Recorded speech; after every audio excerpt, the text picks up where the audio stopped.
What's good, you guys? It's your boy Bolo, and this is a question that you guys ask a lot, and y'all want to know, why do I use so many programs when I produce? Bolo!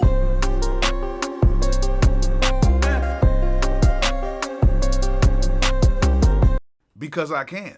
I'm just playing. So the reason why I'm here is not to waste your time, but to just kind of tell you why I use so many programs while producing. Why do I use the MP? Why do I use Logic? Why do I use FL? Why do I use Beatmaker? To be honest, there's a few reasons why I do it, and there's a method to my madness of why I like to know so many programs. I call them languages. I like to know a lot of languages. Let's go ahead and get to it, and I'm gonna show you guys why I do what I do. But before we do that, make sure you guys like, make sure you guys subscribe, make sure you guys comment, make sure you guys turn on those post notifications so you will know the next time I have another video available. And please make sure to go pick up that drum kit I got. It's been a lot of good production coming out this drum kit. I've got about 100 beats already, and you guys are really killing it right now. Okay, so reason number one, why do I use so many programs? It's because I'm a nerd.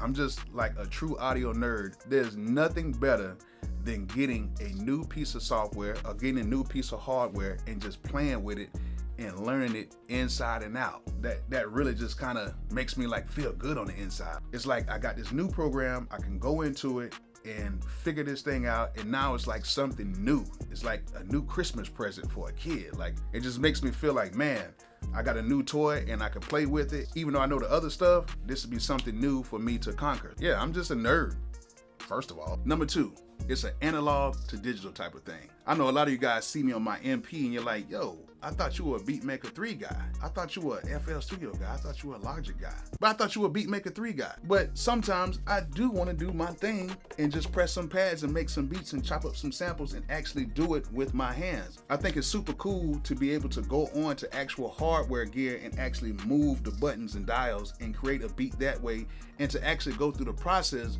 of actually routing the audio out and putting it back in the computer. And a lot of times doing it that way, it actually sounds so much better. The drums hit harder, the synth sounds come out so much bigger because it has that analog feel. And sometimes I just want to be an analog type of a guy on some days. Some days I don't. Some days I actually want to be a digital type of guy where I just want to go in, open up my computer, pull in some VSTs and do my thing. I think it's cool either way if you know how to use it. Me personally, sometimes I like to do my thing analog, and sometimes I like to do my thing digital.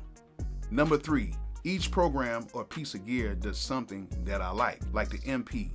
There's nothing like that swing inside of the MP, and there's nothing sounding as good as the drums when they are routed out that MP directly inside of the computer.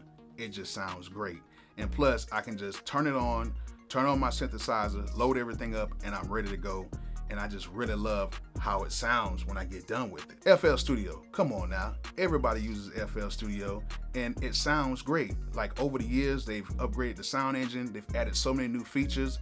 It's one of the easiest programs to use. It's so easy to where it's like, it's hard because it's really just that easy. You can really just go in there and just really come up with an idea so quick. It has a great user interface and it's perfect for making trap and dance songs. It is the ultimate tool to do that. Now, I also use Logic, but I think Logic is something more for like a player, somebody who really wants to play some keys and stuff on top of it. It doesn't really have that big sound like FL Studio or maybe the MP, but it's a very tight and controlled sound, and you can really go in if you're like a keyboard player or somebody who's really like into that.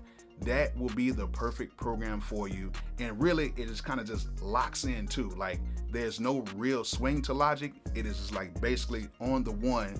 And some people actually like that. And sometimes I actually like it as well, because depending on the type of production I'm doing that day, that's what I might like. Now, a lot of you guys know I use Beatmaker 3, and the reason why I use Beatmaker 3 so much is the portability of it. It is so small because I can use it on my iPad, and it has elements from every program that I can use inside of it. And it's only 25 bucks, super portable, sounds decent. It's not the best sound engine. It's on the iPad, but at the end of the day, you can turn around and mix it, and you can get it sounding pretty much how you want. It has elements from the MP, it has elements from Logic, it has elements from Fruity Loops, it has, oh my bad, it's not Fruity Loops, it has elements from FL, Ableton. It has so many different things combined into one program that sometimes I like to use it, and plus it's super portable. And also you have Ableton, which a lot of people use. I don't personally use it. And then you have PreSonus Studio One, which I just got on that like 2 weeks ago and I'm figuring it out.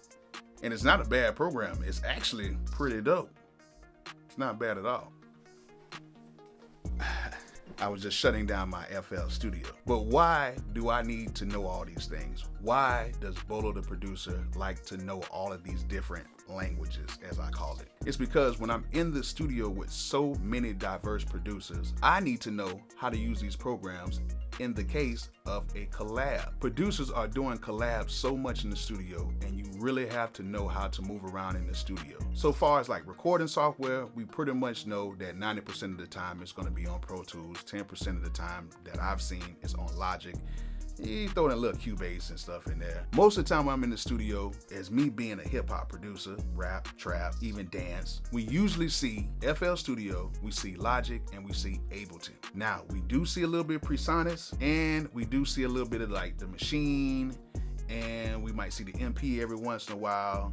And I think I even saw somebody making a beat on Pro Tools a while back, but I really don't see that much.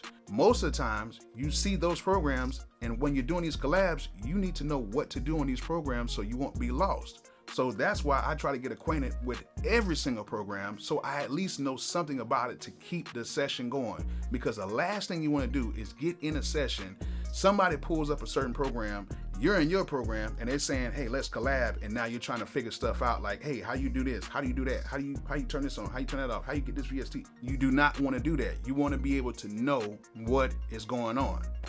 That's just me personally. I need to know what's going on. So that's why I know FL Studio very well. I know Logic very well. I know my MP very well.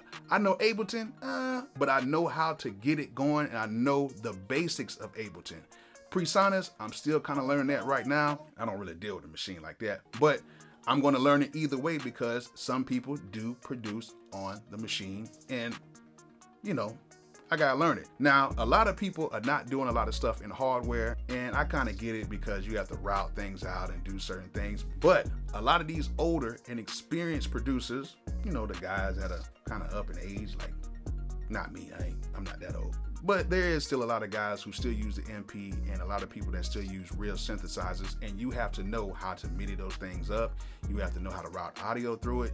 You have to know these things, and I was just in a session like that roughly about 3 weeks ago, and the guy thought I didn't know how to do all that stuff, and I ended up hooking his stuff up better than he even knew how to hook it up. But that's some of the things you kind of run into over the course of time. That's kind of like my method of why I try to learn so many things, and why I try to be very good in a lot of things, so that when I get into the studio, I won't be the one person that's holding up the session because I really don't know what I'm doing. Is it a necessity? No, it is not a necessity. You do not need to do it. And the last thing you need to do is try to fake it till you make it, and try to pretend like you know something that you don't know. If you don't know it, just say, hey, I don't know it. Can you just show me how to do it? But for me, I'm the type of person, if I'm in the studio, I want to know what's going on, and I want to know how to use it so I can get on that collab, get that placement, and get that money. I hope you guys enjoyed this content. If you did, hit that thumbs up. If you didn't, hit that thumbs down. And please let me know if you want to see some more stuff like this. And like I always say, peace out.